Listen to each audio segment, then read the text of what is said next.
attention, please. Commissioner Alvarado.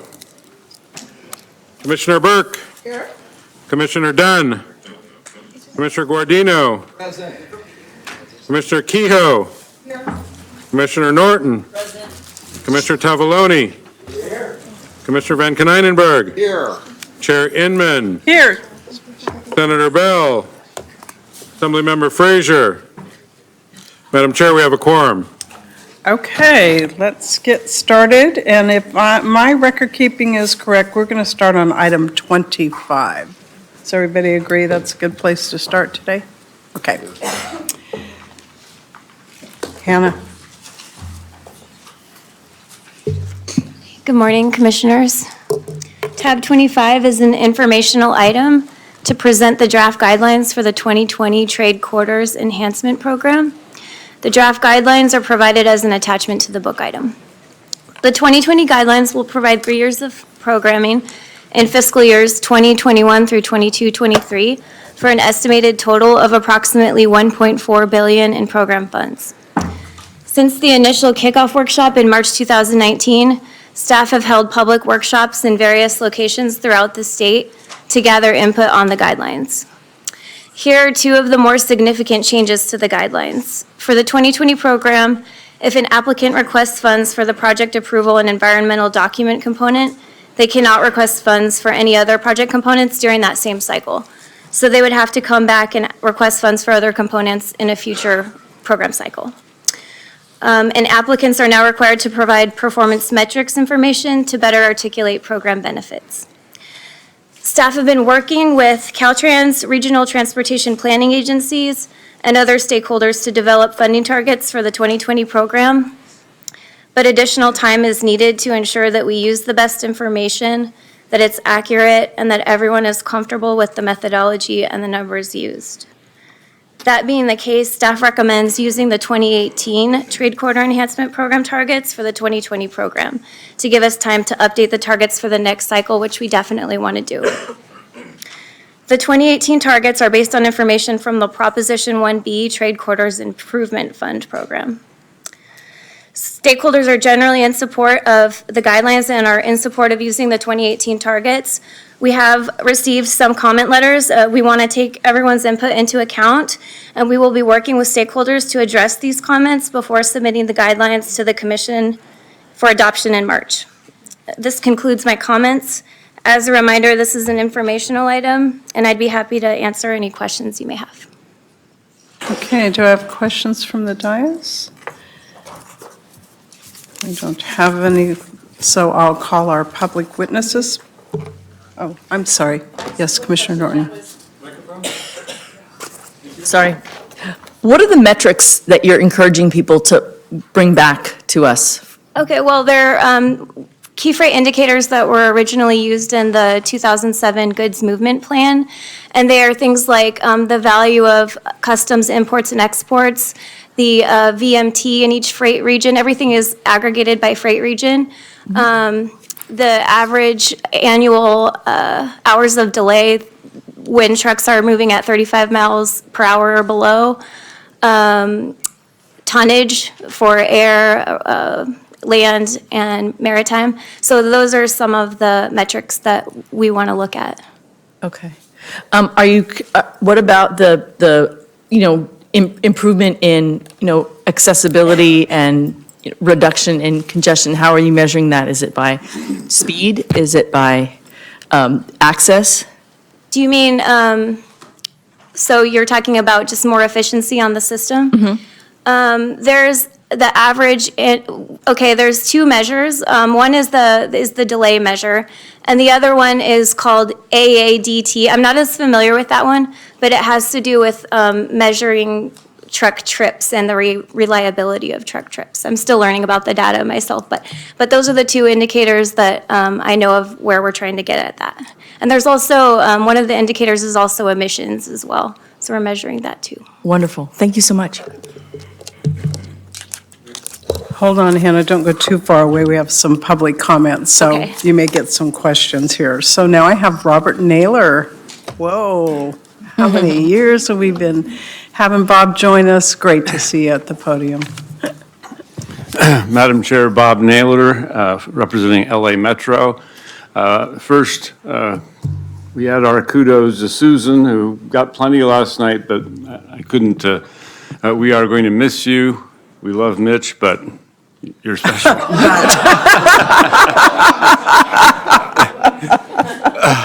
And I also want to add kudos to our chair, who is sort of being overshadowed by Susan's departure.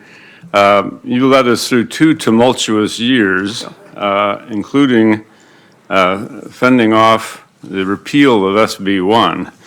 And without your energy and dedication, along with the staff developing those guidelines really, really fast, that might not have been a success. So thank you.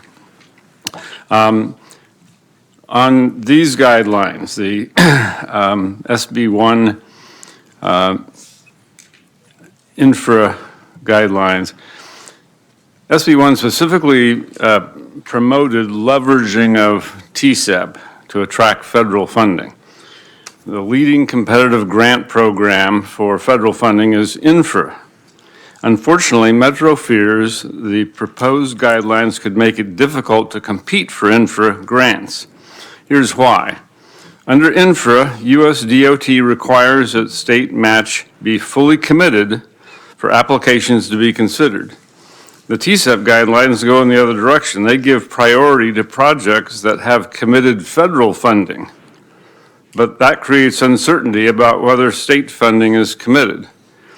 The 2018 guidelines avoided this issue, and Metro requests reinstatement of the 2018 TSEP guidelines approach on leveraging. Thank you. Thank you. Julia Randolph. Julia here, Coalition for Clean Air. Hi, Julia Randolph on behalf of the Coalition for Clean Air. Appreciate the opportunity to comment this morning on the Trade Corridor Enhancement Program draft guidelines. We have also submitted written comments. We would like to encourage prioritizing funding for clean energy infrastructure. As the draft California Freight Mobility Plan notes, zero or near zero emission vehicles and equipment will dominate California's freight system. This transition, which will greatly benefit public health in California and reduce fuel and maintenance costs, will require major investments in new charging and fueling infrastructure.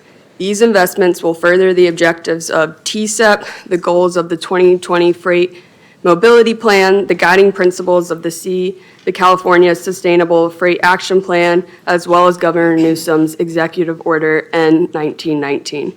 Therefore, the guidelines should explicitly spell out eligibility for zero and near zero emission infrastructure. We also believe that eligibility should be restricted only to those projects that reduce or avoid adverse community and/or environmental impacts from the freight system. The California Sustainable Freight Action Plan states that an estimated 2,200 Californians die prematurely each year from exposure to freight-related air pollution emissions. The California Transportation Commission should use the same methodology used in the Sustainable Freight Action Plan to calculate public health impacts of all TSEP projects. I would also like to mention the American Lung Association was here yesterday but could not be here this morning, and they would like me to say that they wish to speak in support of our comments as well. Thank you so much. So I have a request from Will, so are you telling me Will's not here today? Will's not here today. Thank you. Just double checking. And Meredith is also not here today, but she Okay. also wished to speak in support. Okay, I just wanted to make sure I honored the requests that were here. So do we have any other comments? Well, I think on these guidelines, it's all related to the goods movement plan that we talked about yesterday. And, my passion is really making good informed decisions too. So getting ourselves good, fresh information, and, if you look at the dynamics of this sector, changes like we've never seen before, whether it's the cargo alliances, the chassis pools, everything that's really kind of reconfiguring. Our partners are using precision scheduling, railroading. So I think for all of us, just to make sure that we reach out and hear from those partners that are actually delivering the goods, make sure that we're understanding what's really happening there. And we've seen cargo surges and, huge impacts.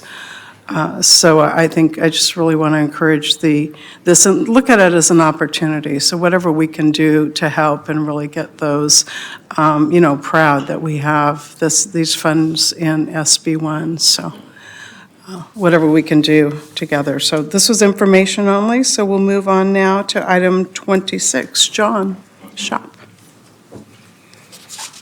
Good morning, Commissioners. Item 26 is an information item for a preview of the proposed 2020 shop. So as we heard yesterday from Undersecretary Canove and Director Omashakin, the project list has been released to our partners as of Monday this week. So thank you for acknowledging that or highlighting the fact that that got released. And I also appreciate that you acknowledged the lateness and kind of gave some words about that.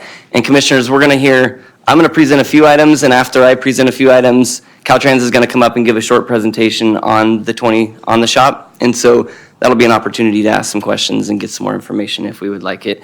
But before he comes up, I wanted to give an update on the status of the program and some concerns that we have as staff and how the late release is going to impact or could impact the adoption schedule of the final shop. So the shop guidelines require the department to share an initial draft of the proposed shop with regional transportation planning agencies by the beginning of December. And the intent of that requirement is to provide sufficient time for the planning agencies to be able to review and comment on the proposed shop before the department's submittal to the commission, which has a statutory deadline of January 31st. And so instead of the beginning of December, the initial draft was not shared with regional agencies until this past Monday, January 27th, which put us all in a difficult situation and a little bit of an unfortunate situation. And so I wanted to share a few of our concerns related to that. Our first concern is a little bit of a general concern, and the concern is that the delayed delivery of the shop appears to be consistent with a pattern we've seen with some of the other things, reports and programs that have come from the department, like in recent times, like the ITIP and the efficiencies report and the freight mobility plan, where these things are being released late or with limited input from our partners, or sometimes both. And so that's number one concern, is sort of just a general culture concern of what we're seeing lately. And then specific to the 2020 shop, we're concerned that the late distribution will most certainly decrease the number and quality of comments that are supposed to be included in the January 31st submittal of their document to us. And they have, I think Caltrans is going to address, they have extended their comment period for the local agencies and partners, but our concern is that statutorily we're required to have their comments in there, and then now we'll be missing that. And then additionally, the late distribution also reduces the time for staff to review the shop and the whole program relative to its consistency with the asset management plan, which we're now required to do. And that deadline for us is April 1st. And so that's really squished our timeline. And we're concerned that we won't be able to give it the review that the big and important program deserves. So in order to ensure stakeholder input and our review, staff is recommending that the final 2020 shop submittal to the legislature and to the governor be delayed, commensurate with the department's delayed release of the draft 2020 shop project list. So now that the project list has been released, commission staff is anticipating holding shop hearings at the end of March and final shop adoption at the May 13th, 14th commission meeting, and submittal to the legislature and the governor by May 22nd of 2020. So that would be our recommendation for an appropriate timeline for the review of the shop. As a reminder, this is an information item, and Bruce is here with a short presentation on the status of the shop and address any questions and concerns. After his presentation, staff would recommend that the commission direct staff to write letters to the legislature and to the governor informing them of the delay, and we would also recommend suspending future shop amendments to add new projects into the 2018 shop, with the exception of emergency and safety projects until this is resolved. So that's what I have, and that's kind of, if you have any questions for me at this time, I would answer them, but I'm going to turn it over to Bruce. Let's hear from Bruce, and then we'll do all the questions, so. That sounds good. Okay, Bruce?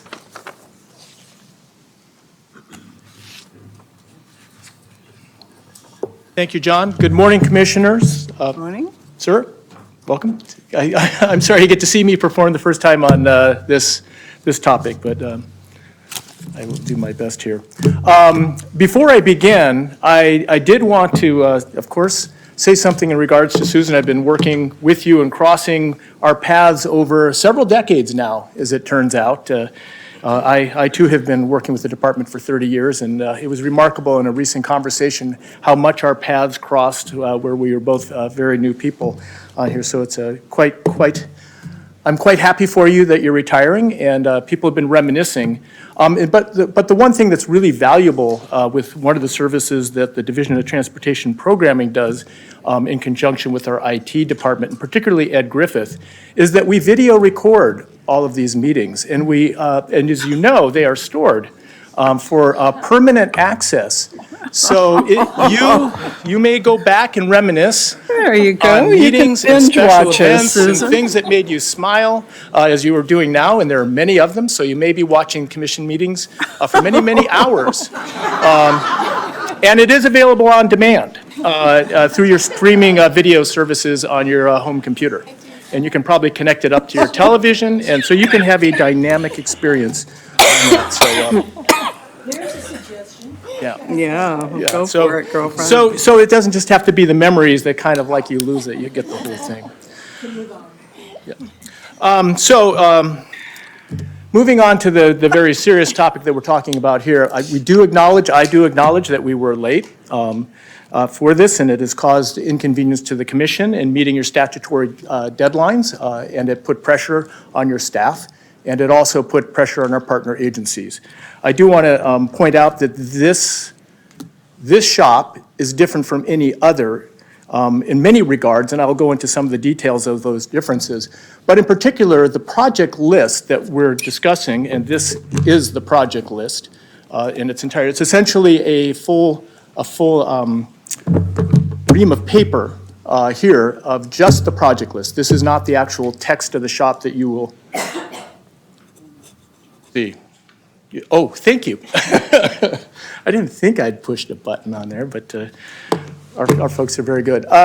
So that project list is tied completely to the asset management plan that's been underway since it was initiated. And so that project list was finalized in June of 2019. And so that list of projects has been consistent since then. And in that time period, the districts had been working with their partner agencies, so folks knew what the projects that were going to be in this shop were. And again, we sent out a reminder when it became clear we would not be issuing it the first week of December.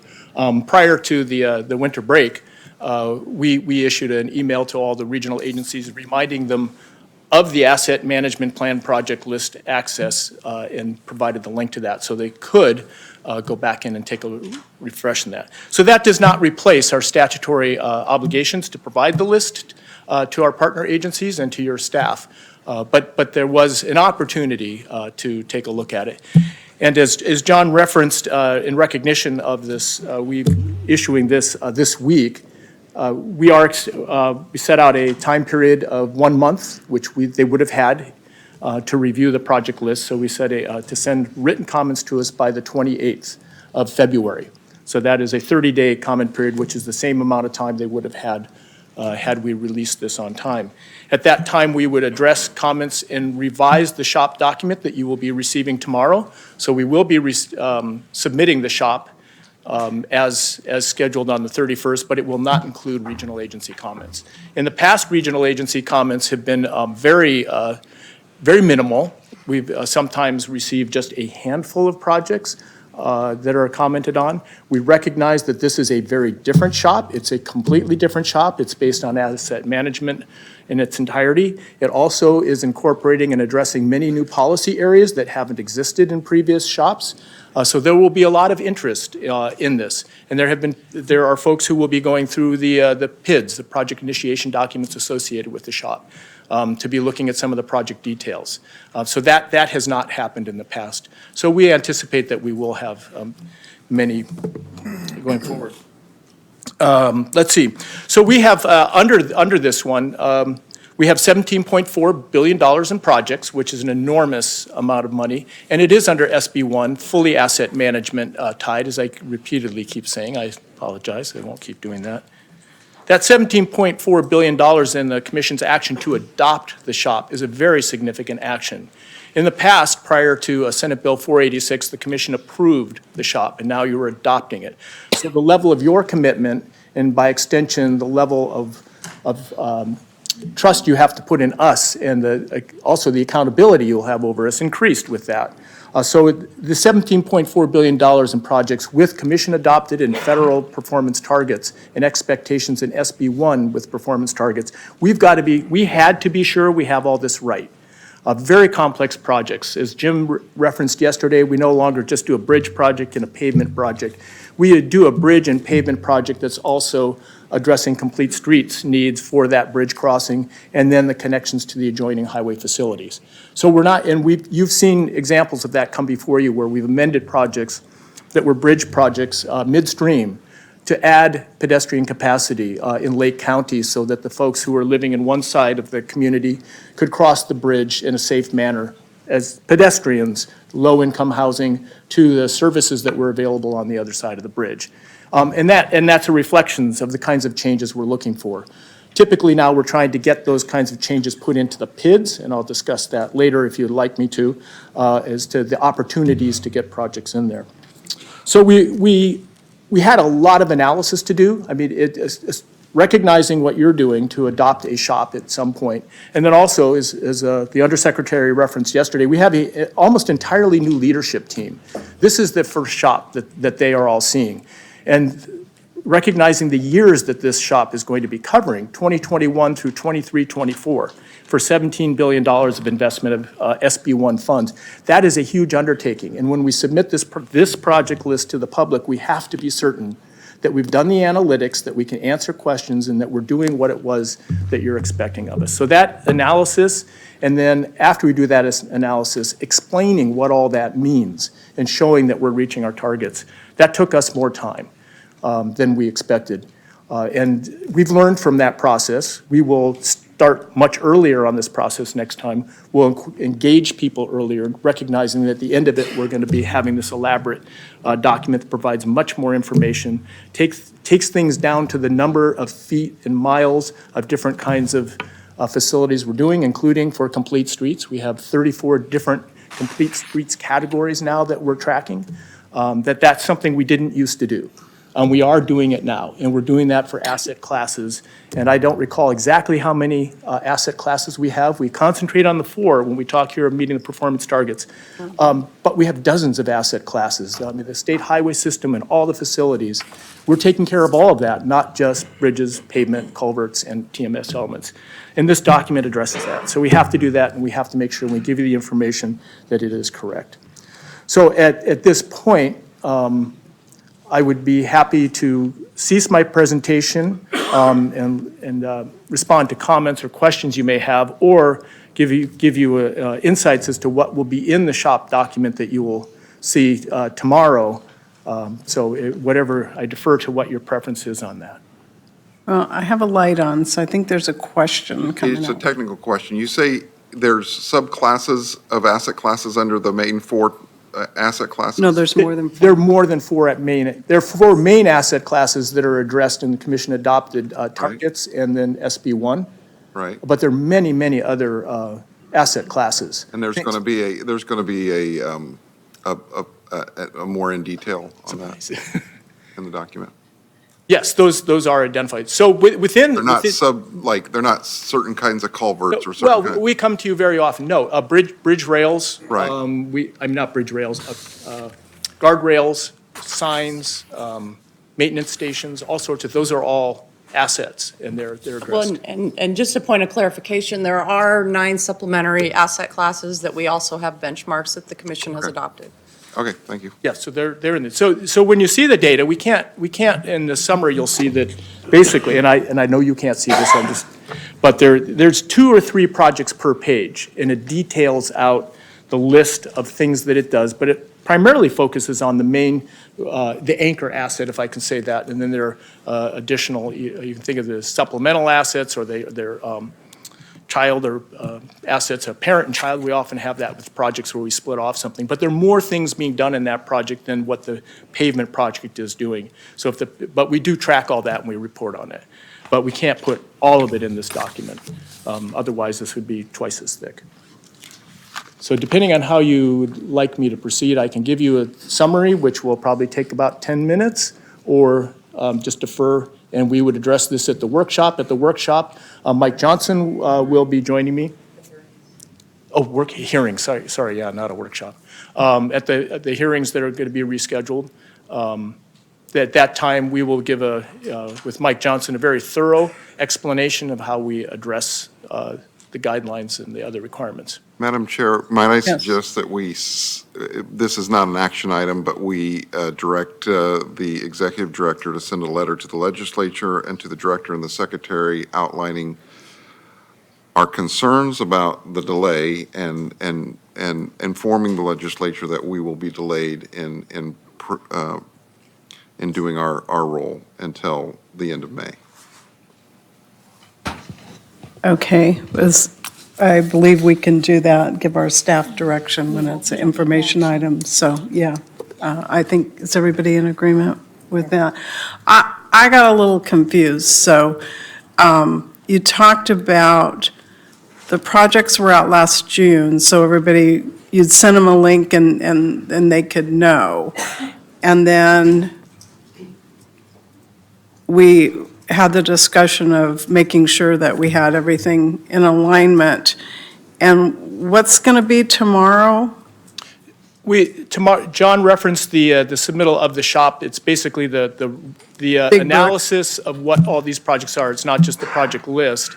It's an analysis of what these projects do and some more of the background of why we're doing what we're doing and tying very clearly to asset management. It's an approximately 100-page document with charts, graphs, and we'll be providing that tomorrow to you. And we'll also post it on our website for access by others. Okay, well, we want to be very inclusionary. So if it took our team at Caltrans and agency longer to do it, our partners might need a little longer too. So I want to make sure that everybody has a fair chance of really engaging and contributing.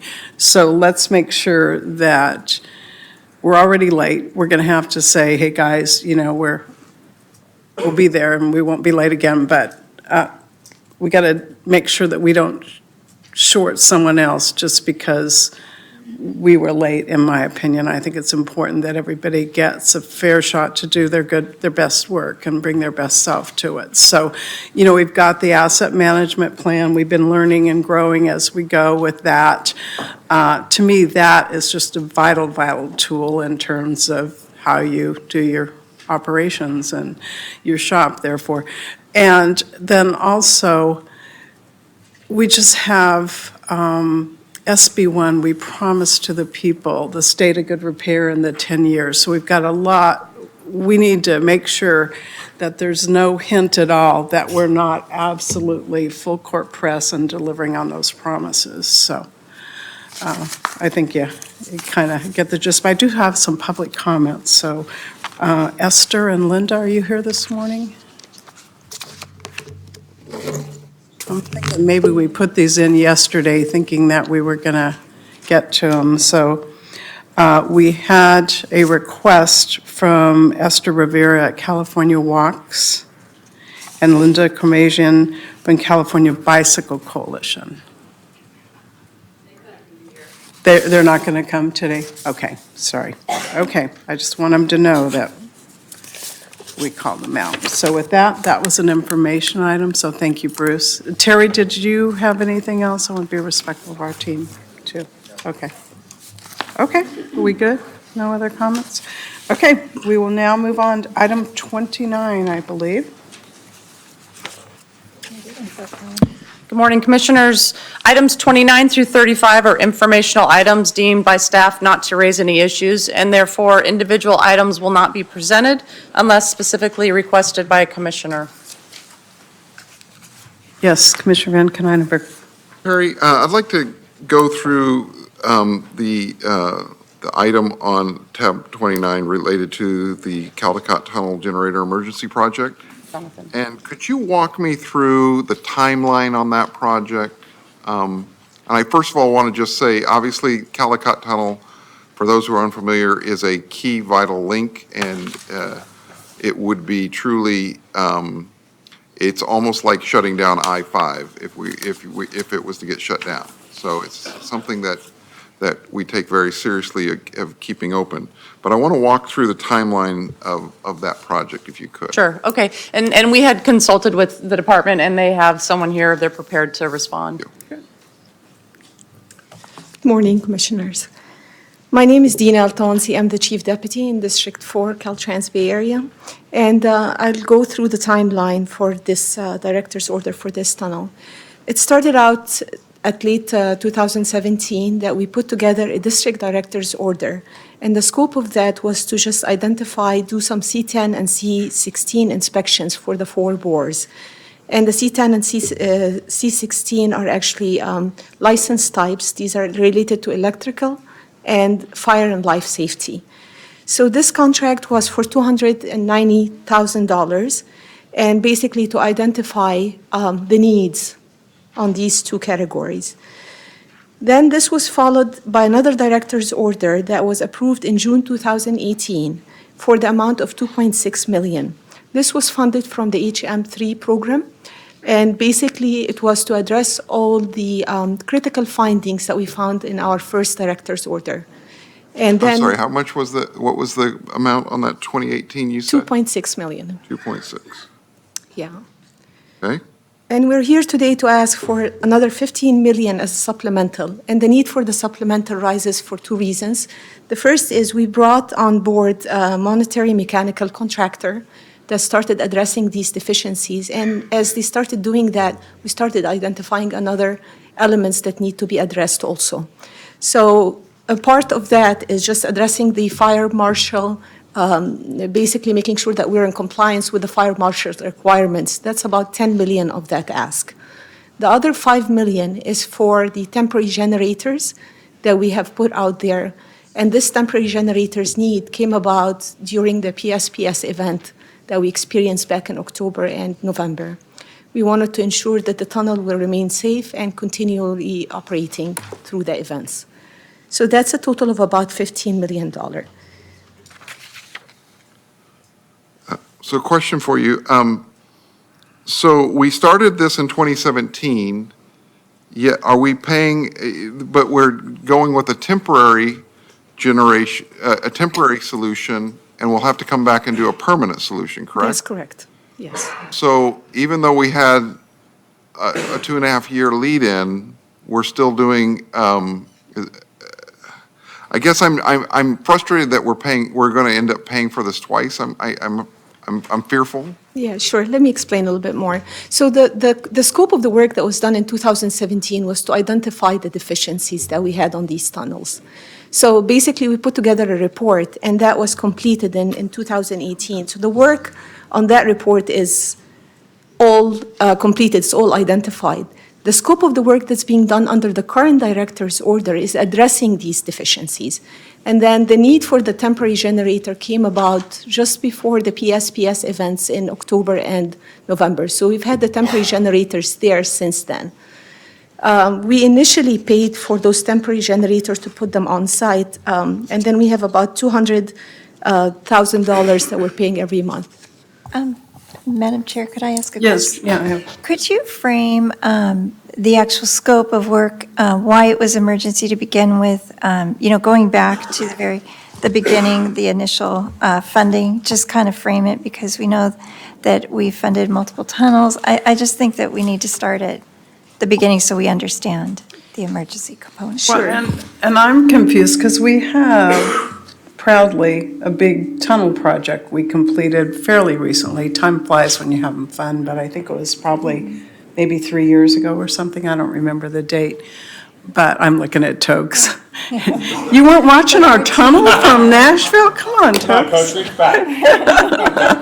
It's way back. Yeah, so I mean, so we have this gorgeous new tunnel in our perspective. Granted, you have several tunnels there. So frame it all, if you can for us, please.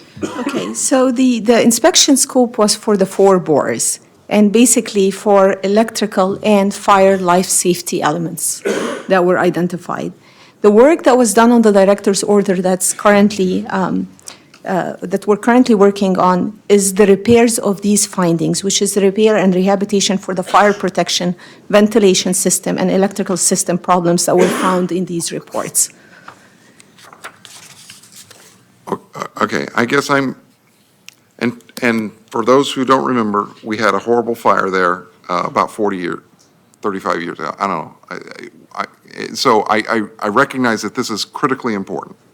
I guess I don't understand why, if we've been working on it, why is it coming through a director's order and not just a regular shop order where we could do permanent fixes and only pay for it one time? Yeah, the need for the director's order was to immediately address the fire marshal concerns. And that came about right after we did the district director's order and we had the report's findings, the critical findings. So when did you receive that report from the That fire was marshal? completed in 2018. Okay. All right, well, maybe I'm not, understanding why, with a year. Maybe I'm not understanding with a year why we couldn't run it through why we couldn't have it be an accelerated shop project and do a permanent fix. We were concerned that if we didn't address these immediately, we would jeopardize safety and would also lead to the tunnel not being operational.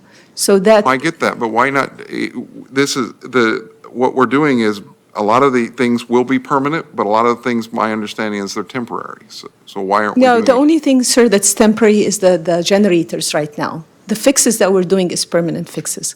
We have temporary generators. So of the $750,000, only $2.5 million of it is temporary, is that correct? I'm sorry, say again, Is only the $2.5 million for the temporary generators, that's the only part that's temporary? It's 5 million, and that's the only part that is 5 temporary. million Yes. is temporary. I should have been in the generator business. Much better than the peach business. Which leads us to the next point. We are actually coming back here in the March CTC to ask for permanent generators. We're working on that right now. It requires a 6-month lead time, and we're working with PG&E to get the permanent generators. And we're also working on finding some green energy solutions. So we hired a contractor to look into a task force for that. Sir. Commissioner Alvarado. From the very beginning of the design of this tunnel, we have had we've just had issues with the fire marshal. We'll just keep it simple. And then as we worked our way through, the ball kept moving.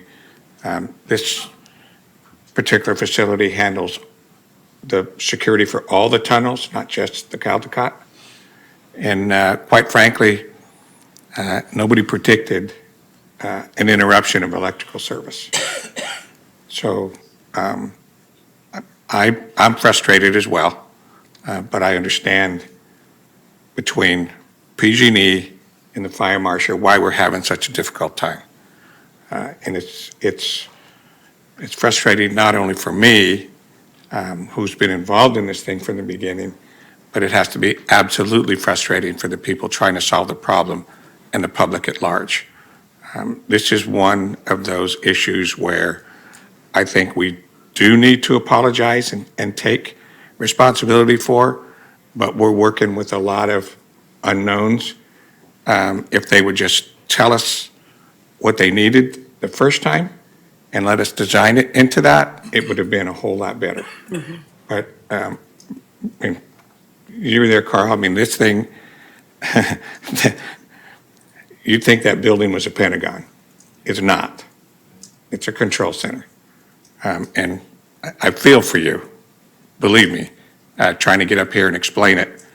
Like I said, to somebody who's been involved with it from the beginning.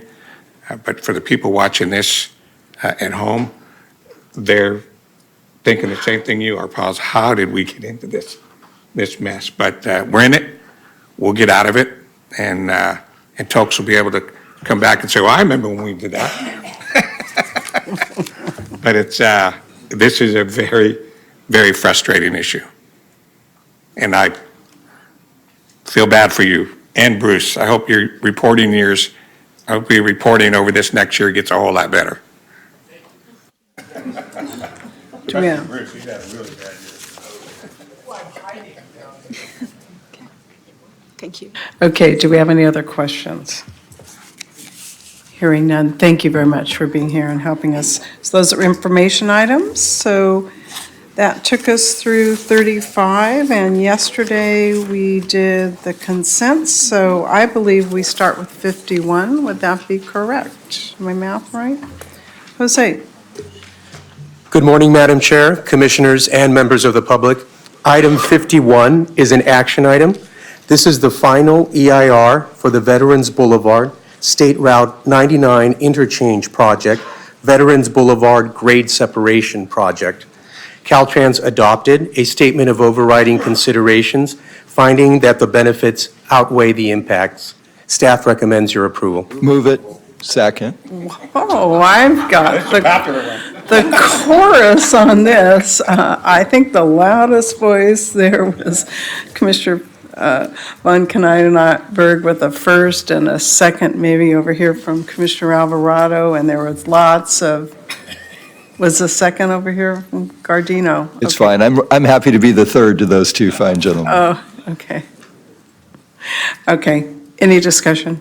All in favor? Aye. Anybody opposed? Abstaining, thank you. Okay, my calendar says we're on to day 2, so good morning, everybody. Here we go. Item 52, Terry. Chair, at your approval, I would request to group some of these together under the supplementals. Okay. Would that be okay? Okay. We have some recusals coming, so Okay, we'll I'll tell you make which sure we ones don't and if group there are. them. Okay. I'd like to group items 52, 53, 54, and 55. All of 4 of those are supplemental funds for additional capital outlay support. Well, wait, hold on.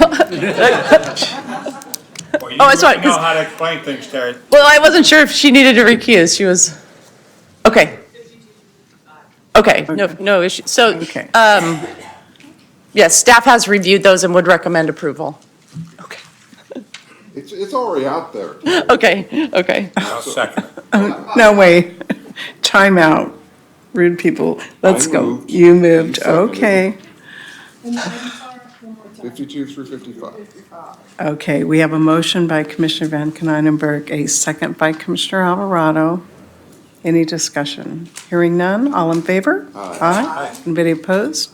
Abstaining. That motion carries. 56 was withdrawn, correct? 56 was withdrawn. Okay, Okay, so I would lump 57 and 58 together. okay. These are requests for supplemental funds to award 2 SHOP projects.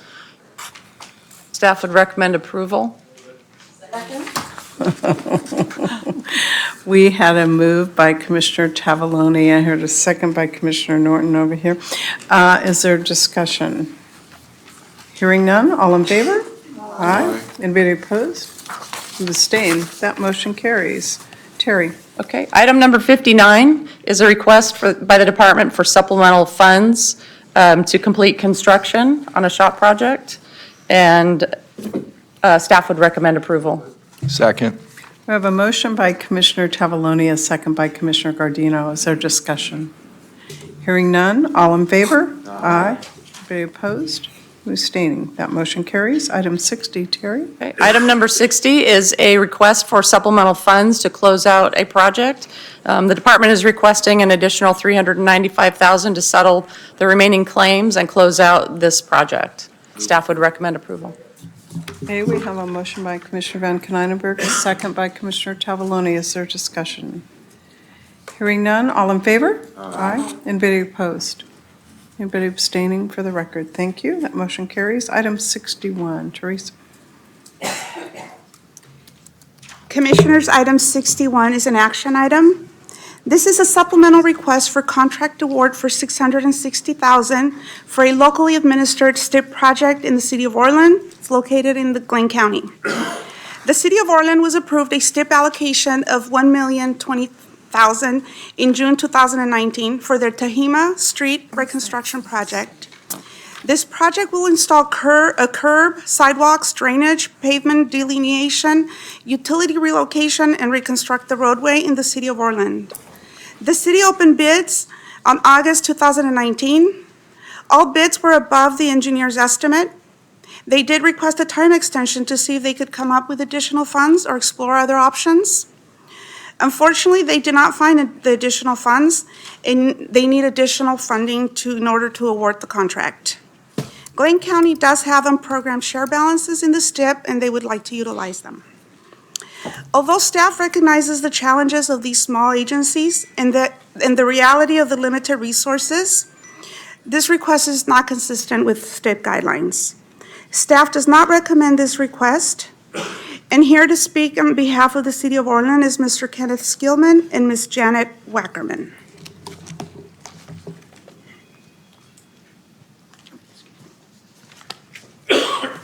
Good morning, Ken Skillman. I'm city engineer for Orland. How did we get here? I've got 35 years experience in 4 different districts, and I've never had an engineer's estimate go over like this. I believe it's attributable to the campfire, where I actually am a resident of Paradise, so I went through it, and I'm a little shaky right now. Sorry about that, but I was quite shocked when the numbers came in the way they came in. Did a lot of soul searching with it, and looked at value engineering and a lot of other things, but to have a viable project, we have, and I have a fleet of other engineers looked at it, and all of us are seeing the same thing. We just have, all our contractors are extremely busy, and the pricing is substantially higher than normal. So for the foreseeable future, I'm not seeing this project, like if we were to rebid it, I think we'd be in with the same numbers. So we put it on the STIP several years ago, anticipating the numbers that we had given you. But I believe that we need this money to build this project at this time. And I'm sorry that I'm here. I've never had to do this before. It is a much-needed project. It's parallel. It's a collector that parallels SR 32 and helps relieve some of that traffic. Our population has actually jumped up quite a bit due to the fire, and that's why I'm here. I can answer any questions. Sorry for being shaky. Oh, Sorry for your loss. yes. Commissioner Gardino, do you have your light on? Oh, okay. No, I didn't mean to. Thank you. So, Madam Chair, yes. I know it's very unusual for us to do these, and I know that the history of us is that we normally don't come back and do supplementals on these. But this is a case where we've had a lot of situations come together at one time, and we need to help them out. It's going to come out of their shares, their future shares. And so I would move approval on this item based upon the circumstances that we find ourselves in and move forward. Because, yeah. So we have a motion and a second. Teresa, are you there? So our guidelines are that, and we can, when there are Yes. extenuating Yes, you have- yes. circumstances. Okay, okay. So if you do approve this allocation, they will be able to receive the additional funding in order for them to award their contract. If you do not approve the additional funding, they would lose the STIP already allocated, and they wouldn't even have a project or the STIP funding that they already received. So we understand the We predicament. need to they're do in. this. Yeah, We need to well, do this. I think we're between a rock and a hard place here, so. Any other discussion? We've checked every option, there's no other solution. Okay, everybody ready to vote? All in favor? Aye. Aye.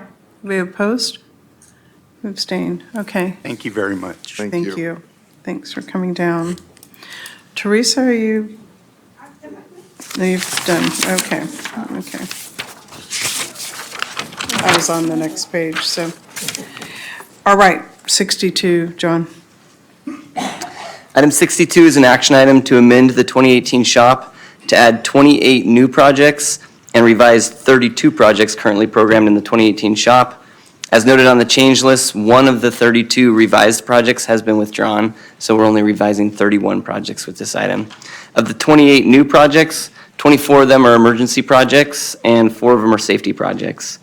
Staff has reviewed these amendments and finds that they are consistent with the SHOP guidelines as well as the commission-adopted TAMP, and staff recommends approval. A motion by Commissioner Alvarado, a second by Commissioner Tavaloni. Is there discussion? Hearing none. All in favor? Aye. Anybody opposed? Abstain. That motion carries. John, 63. Okay, item 63 is an action item to amend the commission-adopted 2018 SHOP to increase the major damage restoration reservation for fiscal year 1920 by $200 million. The initial major damage reservation for 1920, which was programmed in the 2018 SHOP and adopted by the commission, was $140 million. And in October of 2019, the commission increased the reservation amount from $140 million to $340 million. This amendment would increase the reservation from $340 million to $540 million. So this level of funding is consistent with historical averages from recent years that we've seen in this program, and staff has reviewed the amendment with the department and recommends approval. A motion by Commissioner Tavaloni, a second by Commissioner Burke. Is there discussion? Hearing none. All in favor? Aye. Be opposed? Abstaining. That motion carries. Okay, I would like to play a little more hopscotch with our agenda, if I might, please, just in the essence of making this more efficient. So we have a commissioner who needs to recuse. So item 64, item 81, and item 87. Can we group those three together, staff? Can we do that? You guys are ready to do that? Okay. If our staff is ready, Commissioner Norton, I need you to recuse yourself officially, please.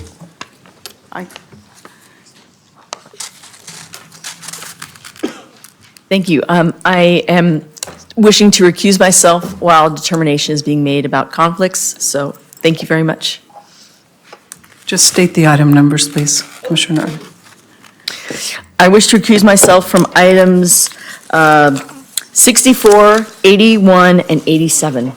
Thank you. I'll now leave the room. Thank you. Okay, hopefully we didn't.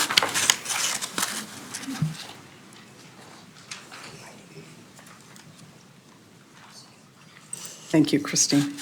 Commissioners, tab 64 is an action item to amend the local partnership formulaic program of projects.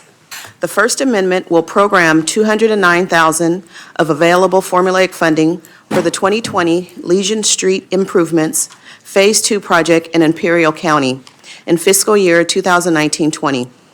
This project will improve local roadway and maximize mobility and accessibility. The second amendment will deprogram $10,745,000 of formulaic funding from the Green Line Extension Redondo Beach Torrance project in Los Angeles County. This project will improve accessibility for residents and the communities in the area and encourage a mode shift to transit. Approval of these amendments to the current program of projects will result in a new total of 36 agencies receiving program funds for 99 projects, totaling $266.7 million. The remaining $3.5 million and $49.8 million is available for programming through June 30th, 2020 and June 30th, 2021, respectively. The item is consistent with the local partnership program guidelines and the adopted formulaic program. Therefore, staff recommends your approval of tab 64 as presented in the staff recommendation. I have a motion by Commissioner Burke, a second by Commissioner Tavaloni. Is there discussion? Hearing none, all in favor? Aye. Anybody opposed? Abstaining, that motion carries. Lori, we're now on item 81. Yes. Commissioners, tab 81 is an action item to approve allocations of $23,090,000 for 24 active transportation program projects. Project number 3 has been withdrawn. These allocations include $1,194,000 in construction funds for the Meadowview Road Complete Streets Phase 2 project in South Sacramento along Meadowview Road between Coral Gables Court and the Meadowview Light Rail Station. This project will improve safety and mobility for all bike and ped users and provide better connectivity to transit, schools, and businesses by replacing non-compliant sidewalks, installing ADA-compliant ramps, installing curb and gutter, raised medians, buffered bike lanes, functional landscaping, restriping, new street lighting, and crosswalks. Staff has reviewed these requests, and these allocations are consistent with ATP guidelines and the adopted program. So staff recommends your approval. We have a motion by Commissioner Burke, a second by Commissioner Alvarado. Is there discussion? Hearing none, all in favor? Aye. Anybody opposed? Abstaining, that motion carries. Next, we're going to move to item 87. Erica. Good morning, Commissioners. Tab 87 is an action item. Staff has reviewed the project completion time extensions for the 2 projects in this item. They are consistent with ATP guidelines, and staff recommends approval as shown in the yellow time extension table. Move approval. We have a motion by Commissioner Gardino, a second by Commissioner Burke. Is there discussion? Hearing none, all in favor? Aye. Aye. Anybody opposed? We abstain, that motion carries. Thanks. And it's Alika, I'm sorry. I apologize, it's okay, Erica. thank you. I'm probably not the first one though, right? Okay, we'll have Commissioner Norton come back in. And that puts us to item 65, please.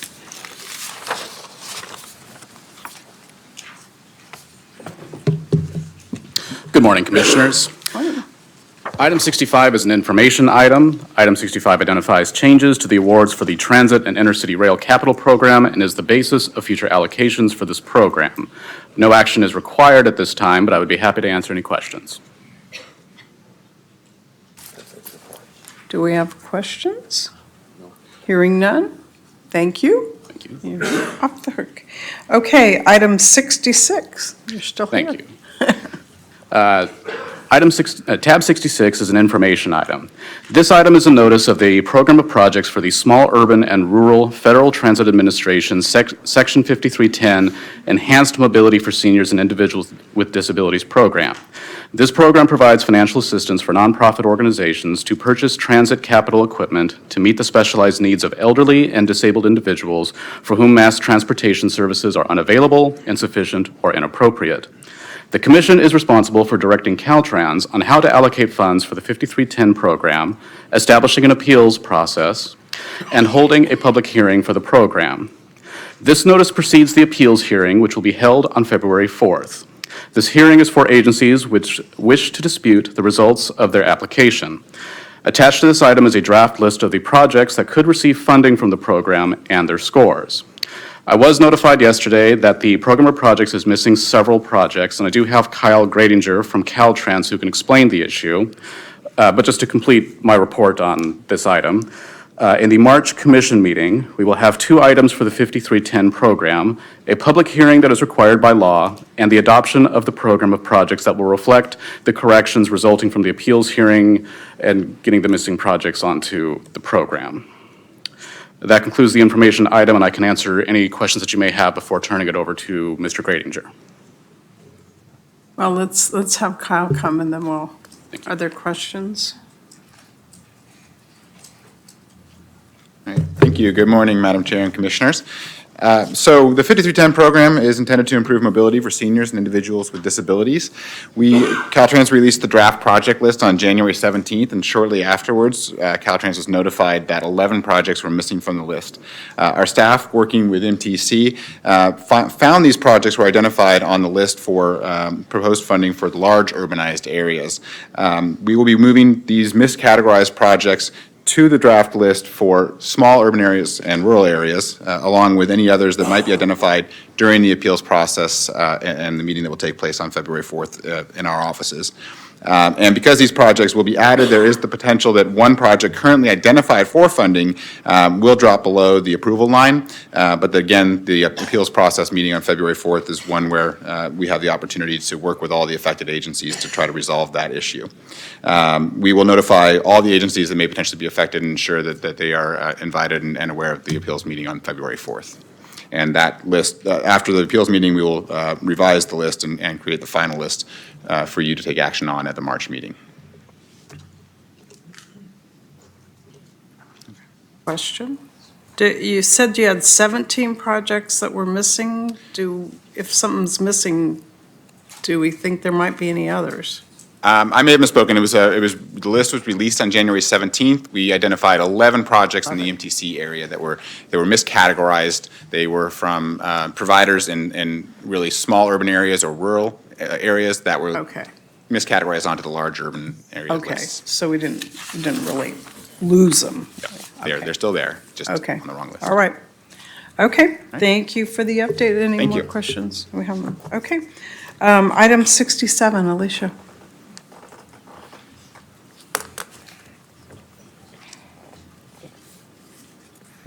Morning, Commissioners. Tab 67 is an information item providing an update on the development and implementation plan for the new Shortline Railroad Improvement Program created by Senate Bill 87. The Commission is directed to establish a competitive funding program that would provide funds to Caltrans, regional transportation planning agencies, or both for Shortline rail infrastructure improvements.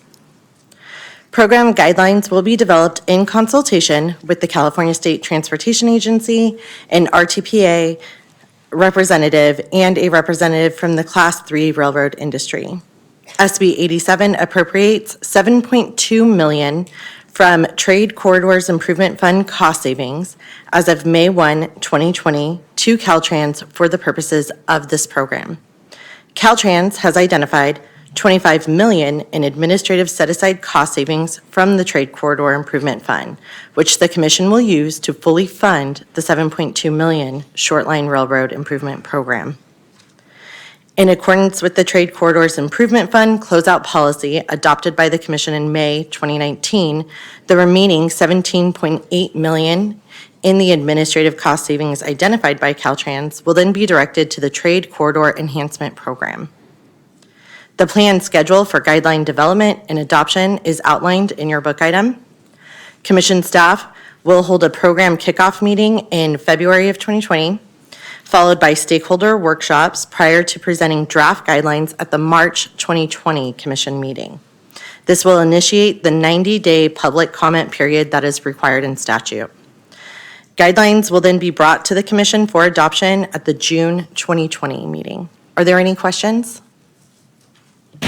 So clarification, all of these short lines are part of our system of system on the freight sector, right? So. Yeah, so the current short lines are, these are lines that run from San Diego to Shasta, from San Francisco to the Sierra foothills. They haul a variety of products. There are a limited number of these lines that actually also provide passenger trains and tourist operations. But for the majority of it, it is for goods movement. Okay, so I just want to make sure that whatever filters we agree on as being important, we're at least integrating and considering those. And then for those that are indeed in the freight sector, the connectivity with the Class 1 is really, really important, I believe, unless you have some internal short line that's just serving some inclusionary areas. So I think we've got to just make sure that it's all going to work, together, so. And part of the program direction at this point is to ensure that the projects that are selected are in line with the recommendations that are Okay. found in the 2018 State Rail Plan. Okay, and Which the freight plan, hopefully it all works together, so we're all good. It right? does reference to include freight, but it doesn't, we're not 100% clear on what that is yet. And so we'll provide further detail later once Okay. we've met. Okay, well, as long as everybody's talking together, that's what we ask. Tokes, you're okay? Okay. Okay, with that, thank you very much. Okay, so now we have Lori, item 68. Yes, Commissioners, tab 68 is to approve 2 actions for the Coachella Valley Association of Governments CV Link Multimodal Transportation Corridor Project in Riverside County. The actions are to consider amending the scope and amending the baseline agreement for the project. On May 15th, 2019, the Commission approved an amendment to segment the CV Link project into 7 segments. The $10.792 million in 2017 ATP funding was assigned to Segment 1 for the construction of 12 subsegments at various locations along the proposed project alignment, totaling 7.3 miles of multipurpose trail. Because of right-of-way complications, however, CVAG now needs to further segment the project and relocate 3 subsegments from Segment 1 to Segments 2 and 4. The table shown in the book item details the location of all of the segments and their funding sources. Approval of this amendment will also amend the baseline agreement. The baseline agreement amendment will update the project scope for all of the modified segments. Caltrans performed an engineering analysis on the revised scope and determined that the new scope retains the walking, biking, and safety benefits of the original scope. Staff recommends approval of the scope amendment and the baseline agreement amendment. We have a motion by Commissioner Tavaloni, a second by Commissioner Norton. Is there discussion? Hearing none, all in favor? Aye. Anybody opposed? Abstained. That motion carries. Okay, now we're on to item 70, or 69, excuse me. 69. Commissioners, tab 69 is an action item requesting allocation for one shop minor project on State Route 178 in Kern County to widen shoulders and provide pedestrian access. Staff has reviewed this allocation request and recommends commission approval. We have a motion by Commissioner Van Kynenberg, a second by Commissioner Gardino. Is there discussion? Hearing none, all in favor? Aye. Anybody opposed? Anybody abstaining? That motion carries. Okay, now we'll do item 70. John. Item 70 is an action item to allocate $220 million. I'm an engineer. $220,294,000 for 25 shop projects. As noted on the change list, one project has been withdrawn, so the new total is $194,304,000 for 24 projects. One thing we want to do as we move forward on these ones is highlight what these allocations are delivering relative to the 4 primary asset classes if we have time. So I'll do it real quick. For example, this one, on these 24 projects, we will be improving 1 bridge, 236 lane miles of pavement, 83 culverts, and 338 TMS elements and 18.4 miles of fiber optic cable.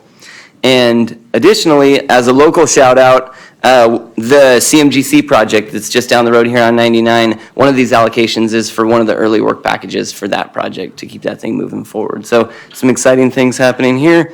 We have reviewed the allocation request and find it's consistent with the SHOP guidelines as well as the commission adopted TAMP, and staff recommends approval. We have a motion by Commissioner Tavaloni, a second by Commissioner Alvarado. Yes, Commissioner Van Kennisenberg. John, can we, in the future, whenever it is possible, can we have the performance measure block on each item? That box. That put it on- box. It's currently, it's only on the four primary asset Right. classes. You're saying. But if there's subclasses that we have, do we have? A do we have block. A block box for those subclasses? So that it's consistent with every single one? consistent? Okay, I'll talk to the department about that and work on that. And then I guess the only other one I would highlight is item 19 on this issue of pavement.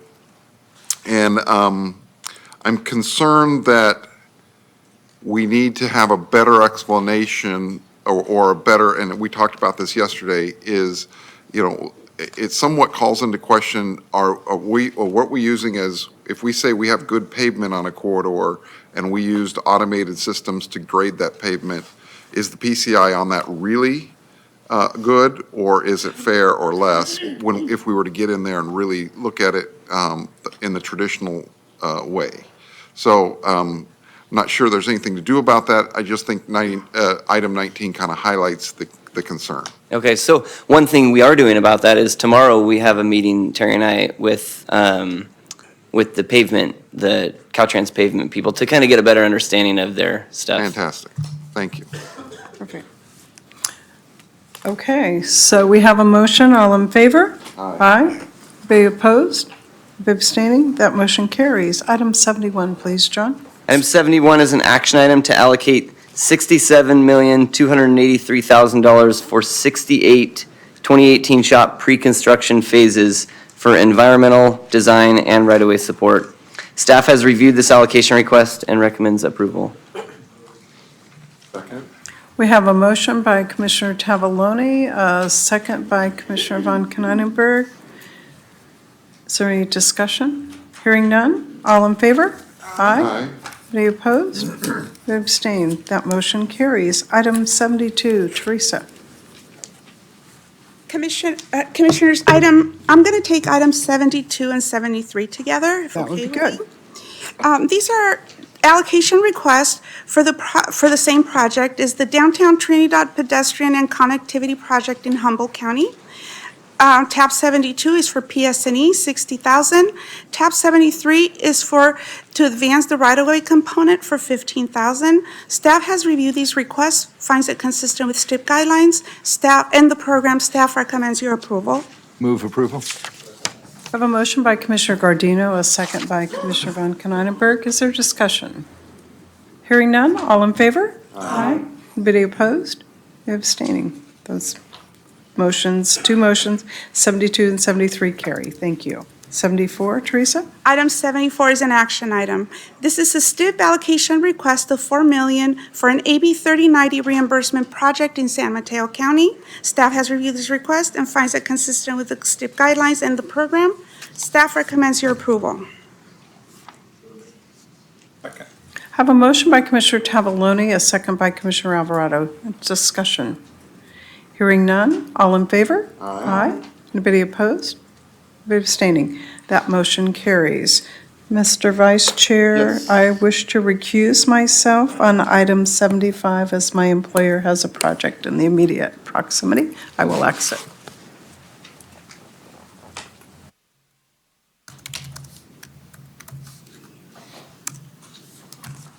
Item 75, Teresa. Item 75 is an action item. This is a financial allocation request of $3 million for two projects in San Diego County from the Federal Corridor Border Infrastructure Funds. Staff has reviewed this request and finds it consistent with STIP guidelines and the program. Staff recommends your approval. Have a motion by Tavaloni, a second by Alvarado. Any comments or questions? All in favor signify by saying aye. Aye. Opposed? Motion carries. Please bring Chair Inman back into the room.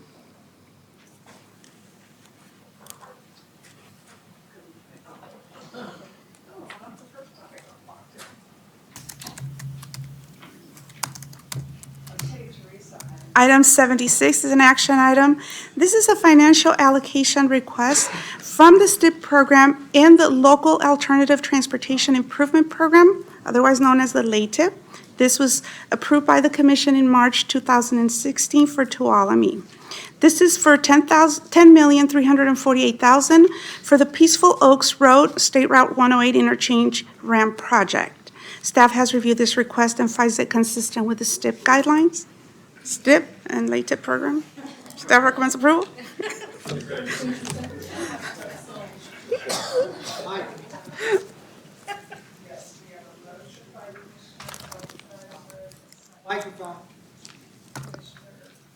Hello? Right? Yes. Okay. Mic on. Did you hear that? Okay, we do have a motion by Commissioner Von Kenneberg and a second by Tavaloni. Any discussion? Hearing none. All in favor? Aye. Anybody opposed? Anybody abstaining? That motion carries. Item 77. Lori. Yes, Commissioners, tab 77 is an action item to approve, excuse me, an allocation of $29,447,000 for the multi-funded ATP and STIP-funded project, the CV Link Multimodal Transportation Corridor Project in Riverside County. This allocation is consistent with the ATP and the STIP guidelines, so staff recommends your approval. We have a motion by Commissioner Tavaloni, a second by Commissioner Burke. Is there discussion? Hearing none. All in favor? Aye. Anybody opposed? Abstaining. That motion carries. Kevin, item 78. Thank you, Commissioners. Tab 78 is an action item. This item is a request to advance $500,000 from the STIP program for the design of 18 boarding platforms for the Capitol and San Joaquin rail corridors. Staff has reviewed the request and finds that it is consistent with the STIP guidelines and program. Staff recommends your approval. I have a motion by Commissioner Von Kenneberg, a second by Commissioner Burke. Is there discussion? Hearing none. All in favor? Aye. Anybody opposed? Abstaining. That motion carries. Item 79, please. Thank you. Tab 79 is an action item. This item requests $1,241,000 from the Transit and Intercity Rail Capital Program for the construction of improved right-of-way fencing for the Pacific Surfliner and Coaster trains. Staff has reviewed this request and finds that it is consistent with the Transit and Intercity Rail Capital Program guidelines. Staff recommends your approval. I have a motion by Commissioner Kehoe, a second by Commissioner Burke. Is there discussion? Yeah. Yes. Kevin, is this a part of is this one component of a larger project? Yes. Okay, so when, in the description, when it talks about how this fence will increase ridership, it probably is referring to a different segment of the project? Yes, I did inquire with Caltrans about this, and the response that I had received, I believe there's also a question about greenhouse gases as well, so I inquired about that. The response that I received was that in the past 3 years, there have been about 44 trespasser strikes in the San Diego subdivision, and 73% of those strikes have occurred in the locations that are going to be receiving the fencing from this project. The decrease in trespasser-related delays can result in an increase in train on-time performance and reliability, which ultimately will lead to reduction in greenhouse gas emissions as well as increased performance of the rail line. Fantastic. Thank you. Thank you. Yes, Commissioner Kehoe. Thank you for the question, Commissioner. And Kevin, good explanation. This right-of-way goes through heavily populated areas and along the coast through North San Diego County. There is a lot of incursion across the right-of-way from pedestrians, homeless, surfers, et cetera, and the fencing is vital. It's a public safety issue and an on-time, as he said. So I'm very glad you've got it on the agenda and like to see it move forward. Thank you. Okay, any further discussion? If not, I'll call for the vote. All in favor? Aye. Anybody opposed? Anybody abstaining? That motion carries. Christine, item 80. Tab 80 is an action item to approve an allocation request for $2,173,000 in local partnership Formulate Program funds for the Veterans Boulevard Interchange and Extension Phase 4A project off of the state highway system in Fresno County, programmed in fiscal year 2019-20. The project will construct 2.9 miles of new roadway to improve traffic capacity, operations, and mobility. This request is related to tab 51. Staff has reviewed the request, and the item is consistent with the local partnership program guidelines and the adopted formulaic program. Therefore, staff recommends your approval of tab 80. Move approval. I'm going to make some rules that we can't don't get to make make a rules. motion. Okay. Christine, are you finished? With all due respect to our staff. We have an eager motion by Commissioner Von Kenneitenberg and a second by Commissioner Alvarado, I believe. So is there discussion? Hearing none, all in favor? Aye. Anybody opposed? If abstained, that motion carries. Lori, we're going to go to 82. please. Yes, Commissioners, tab 82 is an action item to approve an advance allocation of $172,000 for the East Tabor and Talena Safe Routes to School Gap Closure Project in Solano County, programmed in fiscal year 2021. Staff has reviewed this request. It's consistent with ATP guidelines, the adopted program, and the ATP policy on project amendments and advanced project allocations. Staff recommends approval. We have a motion by Commissioner Tavaloni, a second by Commissioner Van Kenneitenberg. Is there discussion? Hearing none, all in favor? Aye. Anybody opposed? Anybody abstaining? That motion carries. Item 83, Chris? Commissioners, hearing eagerness, that staff would like to lump, or group, I should say, tabs 80 through to 86 and tab 88. So Commissioners, tabs 80 through 86 and 88 are action items requesting time extensions for various programs. Staff has reviewed these requests and recommends Commission approval as shown on the yellow time extension table. We have a motion by Commissioner Alvarado, a second by Commissioner Tavaloni. Is there any discussion? Hearing none, all in favor? Aye. Anybody opposed? Anybody abstaining? Okay, items 83, 84, 85, 86, and 88 all pass. Thank you very much. Okay, if my agenda hopscotch is correct, we are now at public comments. So do we have any public comments? Doug's coming. We have public comments. Okay, John Amador County, John Colburn. Followed by Mona and Elizabeth.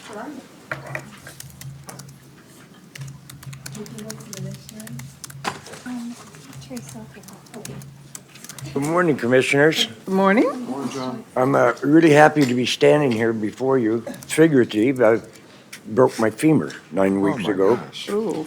But it's important to be here and to communicate with you people, so thank you so very much for allowing me to be here this morning. We have an ongoing saga on Highway 16. Per the requirements of the Legislative Assembly Bill 652, the County of Sacramento, Caltrans, we're supposed to work in conjunction with us on the resolving the issues on Highway 16. That really has not happened. We do have a meeting coming fairly soon with all the parties involved, but we've been disappointed. We're still in the dark with this flawed legislation hanging over our heads, so we're still concerned about that. I'd like to thank you for the years of listening to Amador County and our citizens about Highway 16. This relinquishment is on hold with no immediate plans to reactivate it, so we thank Sacramento County for making that decision. We are now taking on the role of a watchdog and cheerleader for Highway 16 for our future and the future of the people of Sac County and our region. Why both watchdog and cheerleader? It's because we're in favor of economic development. We have no issue with the land use. Our only one concern is to continue for the care about Highway 16 being an interregional highway. It is, after all, the main path for much of the people in our area. We are concerned, though, about the improvements needed to handle the 4 currently proposed developments on Highway 16, 30,000 homes. So we're tracking that. we will watch for things like management agreements or development agreements or sharing of responsibility that will circumvent an open and process required to make sure Highway 16 and its user are honestly and fairly dealt with.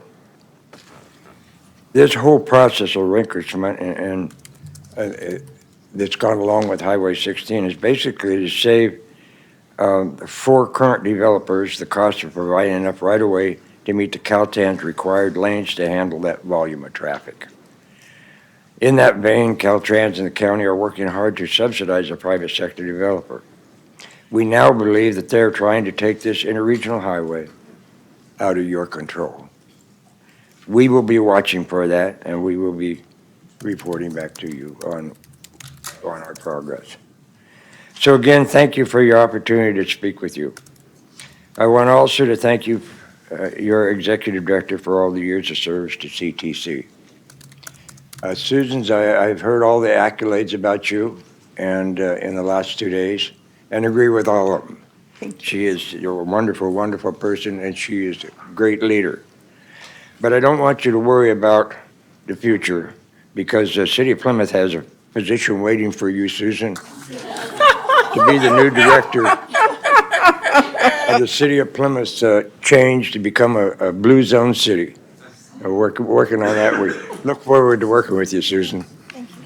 And I'd like to thank all of you again. I've been before the California Coastal Commission. I've been before several commissions. I was on the Board of Supervisors in Amador County, so I'm well aware of what these commissions do.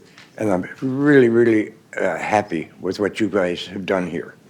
And visiting here, it's unbelievable, the reception and the work and effort you put into it. I decided this year my New Year's Eve goal was it's going to be the best decade I ever had. And to that end, I look at your group and I think, well, I'm too late to be a Papa Joe. But I want to have the heart and the values and the thoughtfulness of Yvonne Burke. What a wonderful lady that is, in looking at all of her history. And thank you, Yvonne, and thank you people all for listening to me. Thank you. All right. Thank you. Mona? Good morning, Chair Inman and members of the commission. Mr. Colburn has largely said a lot of the comments that I wanted to provide, so I will provide an abbreviated version, and I also wanted to introduce myself as the General Counsel for the Amador County Transportation Commission. You might be wondering, maybe not, why we keep coming before you, and we greatly appreciate your indulgence and your watchful eye on something that's very near and dear to ACTC, which is to ensure the safe and adequate interregional transportation, particularly with respect to State Route 16. And we come before you specifically because we do see you as essentially the umbrella transportation agency in the state of California that is dedicated to ensuring a safe, sustainable transportation system that not only reduces congestion, but it improves the environment and facilitates economic development. So we are actually very pleased, and we look forward to meeting with Sacramento County and Caltrans in 2 weeks, along with a member of the CTC staff, to come up with a solution that is beneficial for all parties involved. And we will attempt to come to the March CTC meeting as well to keep you informed of those developments. So thank you again. Thank you. Okay, now I have a request from Elizabeth Ames. Liz?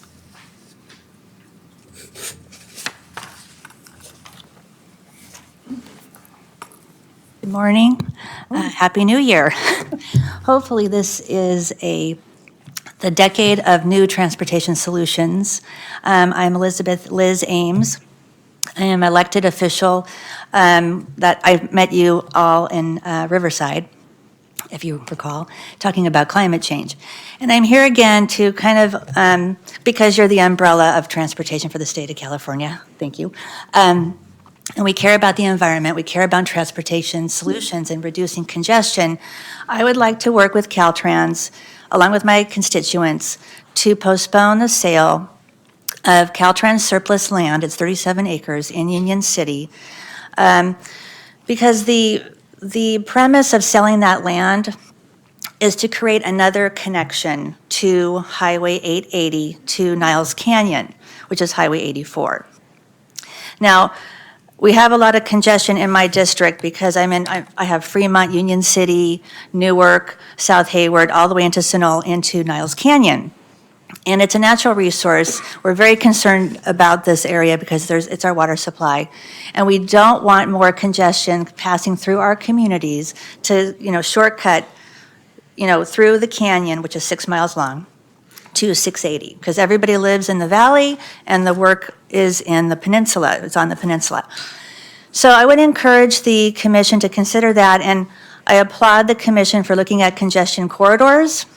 And I would encourage a regional solution to connections that really show one project doesn't lead to another source of congestion, like this issue here at Niles Canyon.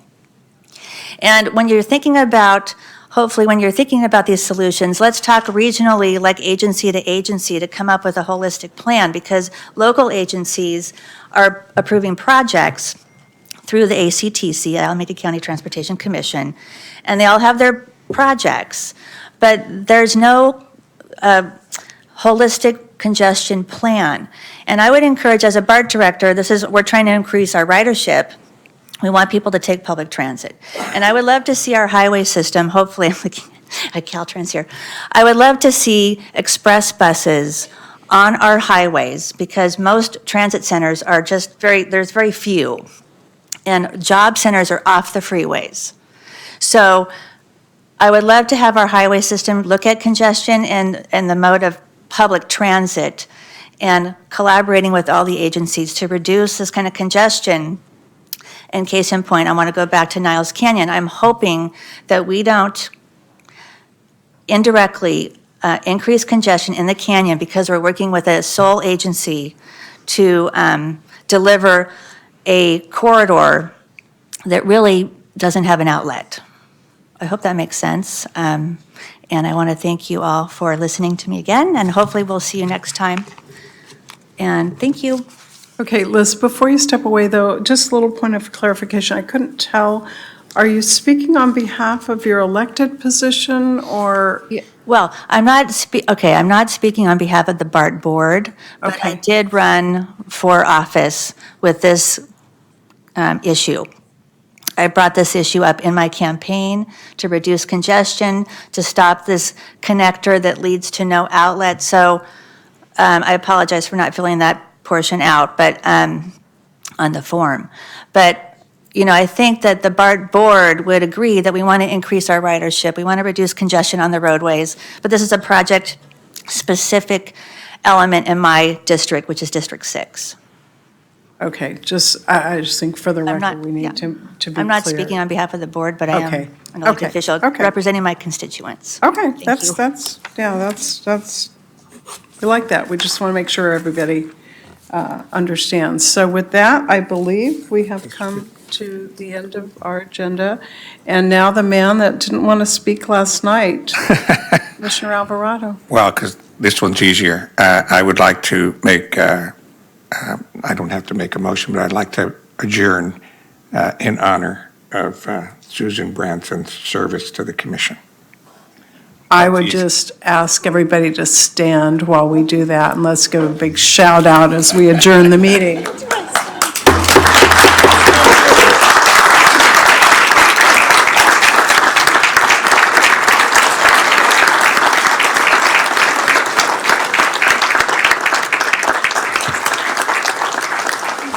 But it's not her last hearing. You all come back for the STIP hearing. She's working the whole day today. None of this binge watching of old CTC hearings.